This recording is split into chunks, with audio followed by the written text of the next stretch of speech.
Global TV, Moscow.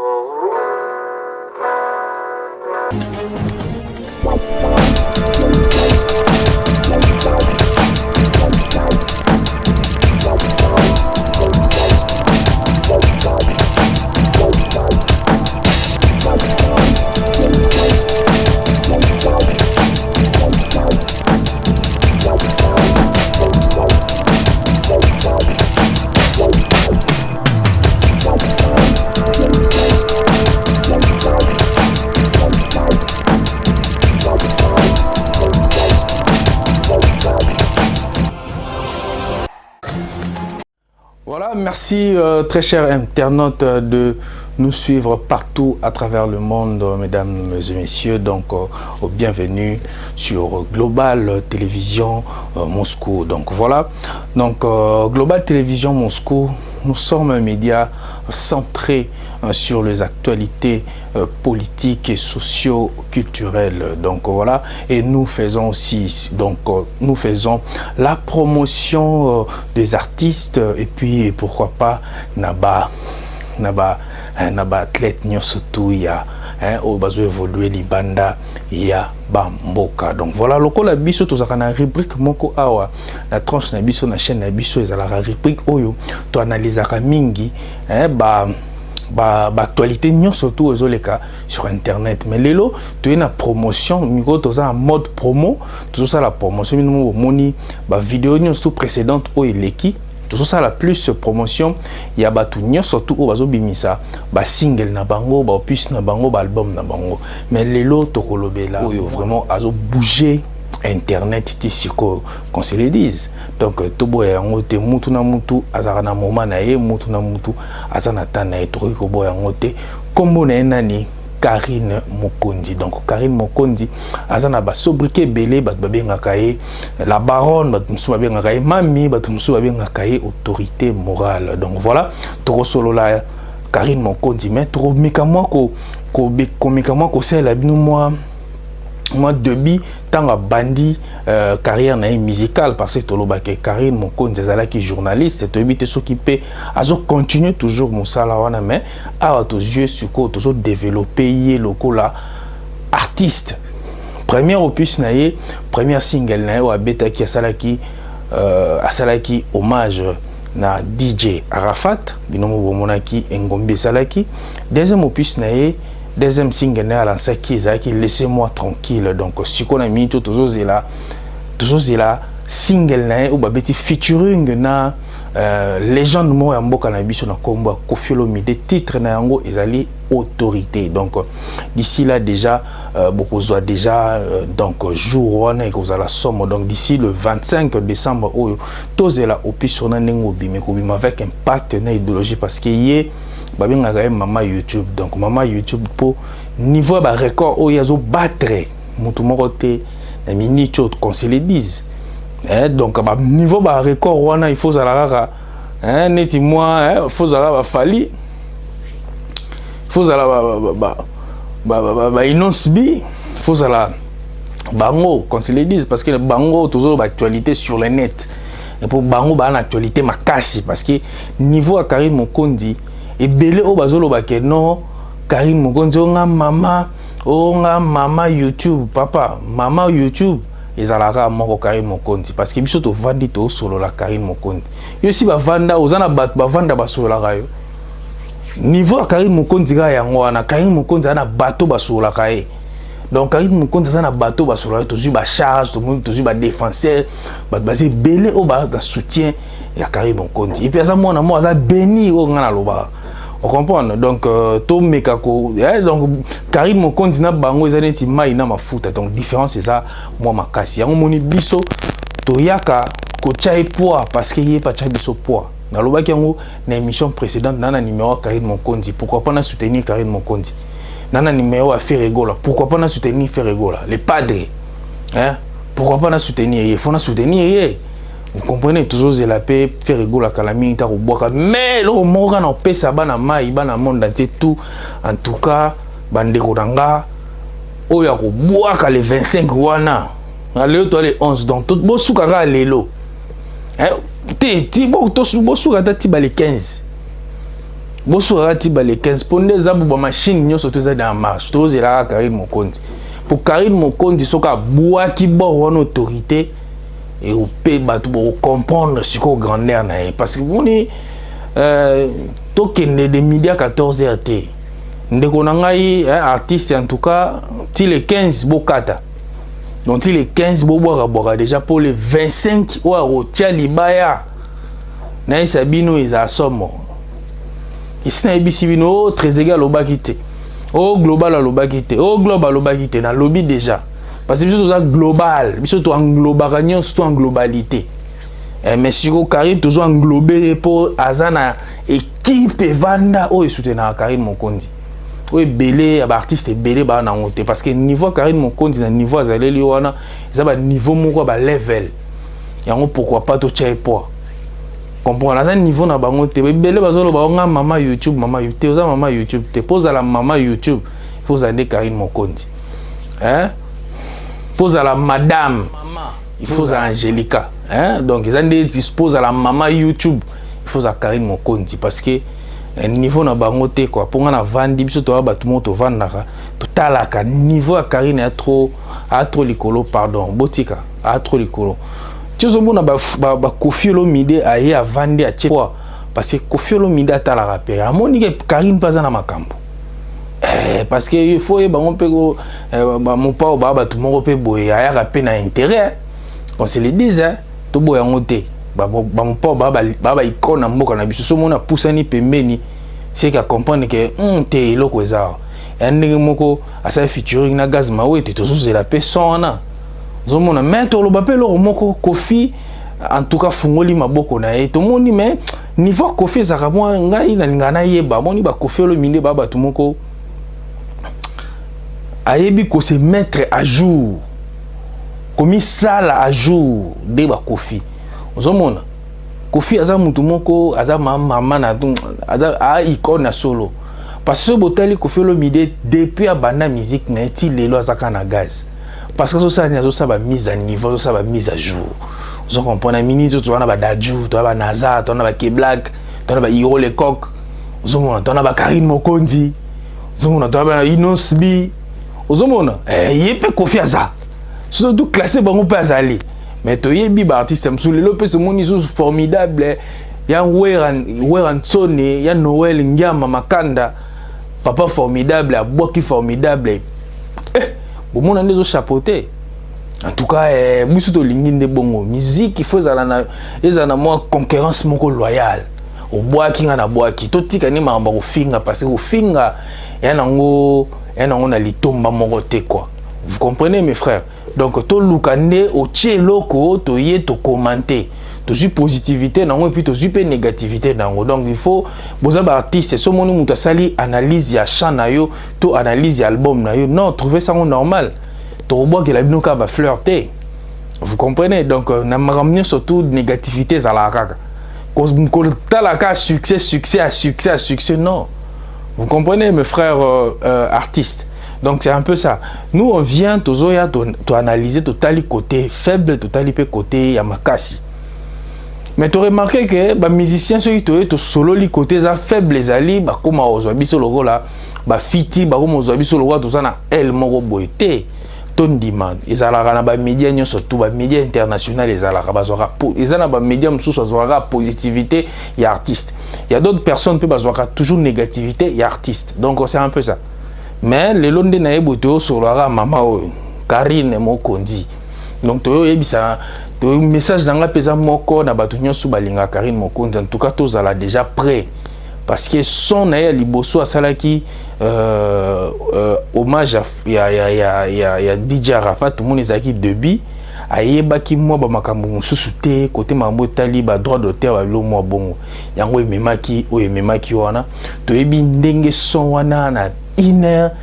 na 24 heures na 12 heures makambo esalaki to atenyaki déjà ba une affaire à 600 000 na 2 jours si je me trompe pas vous comprenez mais lelo to yebi to moni opus na yo single na yo abokaki ya laissez-moi tranquille donc laissez-moi tranquille je pense que ba pesinga papier nango Donc laissez-moi tranquille papier nango. Donc voilà yango. Laissez-moi tranquille, c'est déjà et sali déjà 656 000 et quelques vues. Vous comprenez, donc ça a fait voir quand même que non, l'artiste est forte. Donc l'artiste Aza Makasi, Aza na bateau bazo soutenir Aye Makasi. Parce que les loto boy en ote makamozo tambola le zande YouTube. Donc boaka na YouTube et pe sa makambo parce que YouTube pe azo foot ba mbongo.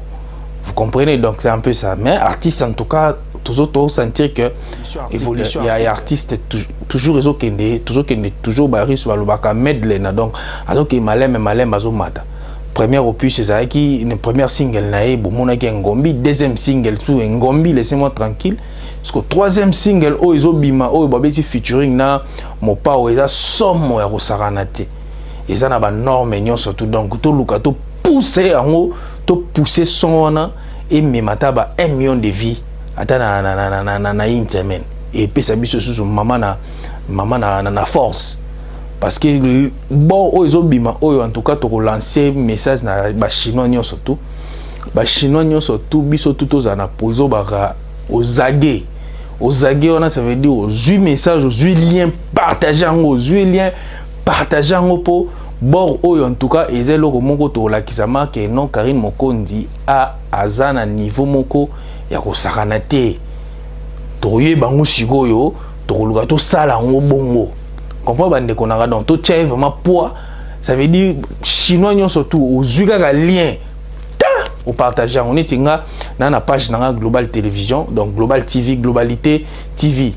beaucoup na Facebook page na ngeza wana na publier ba biloko wana Karine Mokonzi na ba page na ba groupe ebele donc wana eza seconde musala na biso na ba groupe aux au boaki na groupe au petit message clé na groupe na yo batu tout bata là-bas aimer ba commenter ba on peut pas partager on est sa force ya opus wana donc tous elango vraiment avec impact na idéologie ya saranate donc autorité bientôt là déjà le 25 décembre donc Noël auto kotango na yango donc to pesi bana tout ya bana membre o ezali sensibilisation o ngana nango.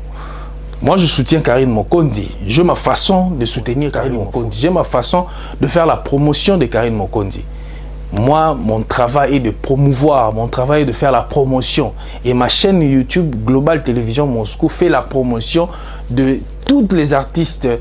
Donc, artistes, nous surtout tout ça la promotion à Bango. Tout ça la promotion à Batutu. Au bimisi bon le loto moni pe gris matalien pe abimisi bon yo pakebo toujours mon pe impact nango ezo kende petit à petit donc new style bimisaki nani susu miel de son pe abimisaki formidable na micho nem toujours frappé parce que kende déjà formidable ezo kende déjà donc tous la siko UNESCO autorité ya Karine Mokonzi donc voilà. Donc autorité morale toujours elango et ko bet avec impact na idéologie yango tokolobela mais tokomeka pe ko sope mo point qui parole oyo Koffi Olomide alansaki mingi na ba congolais apesaki vraiment oyo balobaka parole mo ya bolingo donc ba congolais ba artiste bolinga na biso bolinga na bino et yape na ba chroniqueur na ba journaliste na ba présentateur tolinga na biso tia moninga na poids de tout monde en chez les anglais et ça les loko moko vraiment il y a bien bon balobaka toujours que il y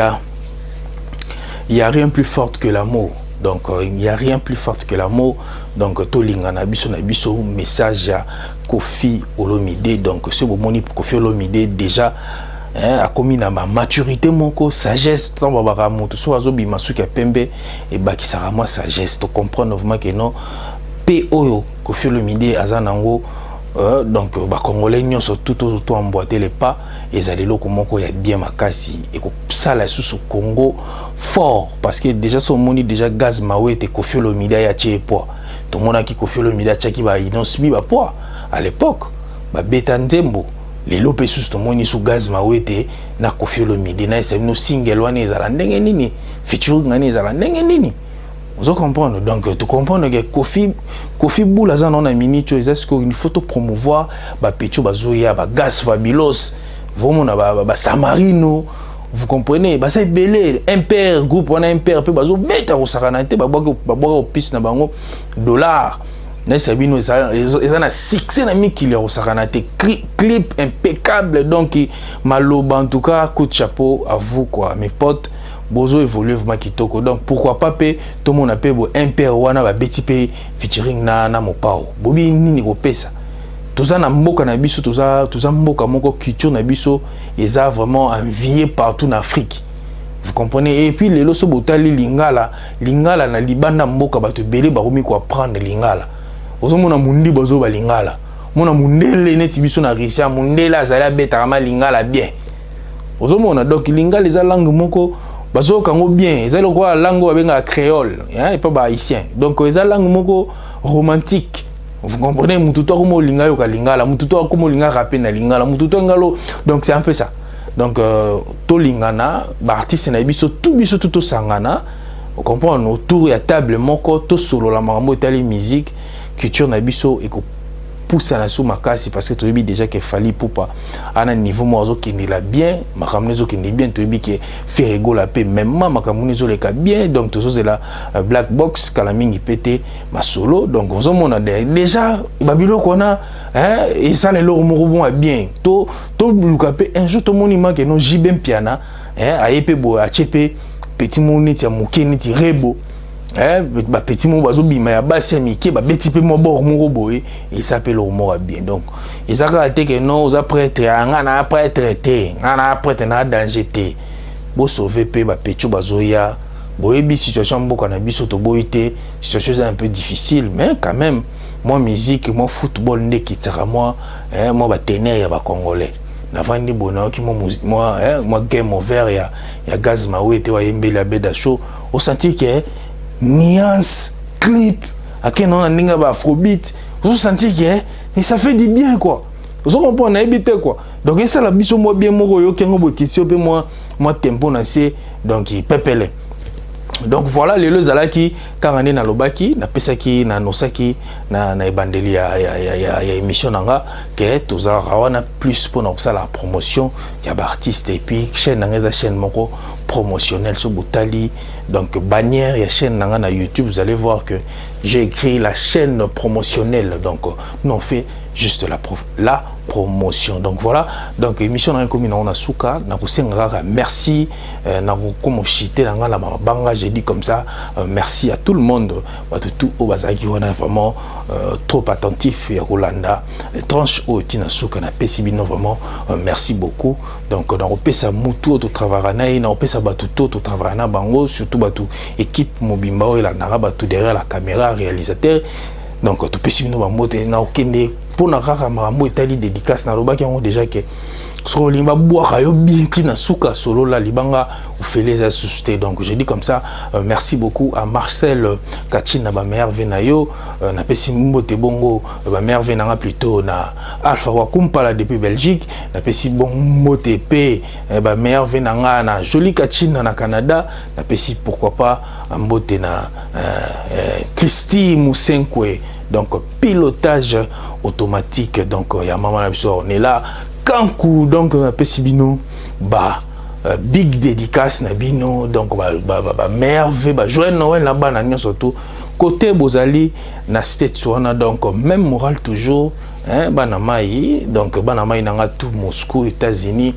Paris donc ce qui combo na hote ça la signe donc voilà c'est un peu ça donc voilà merci beaucoup très chers internautes donc on se retrouve prochainement na ba édition na biso mususu tokos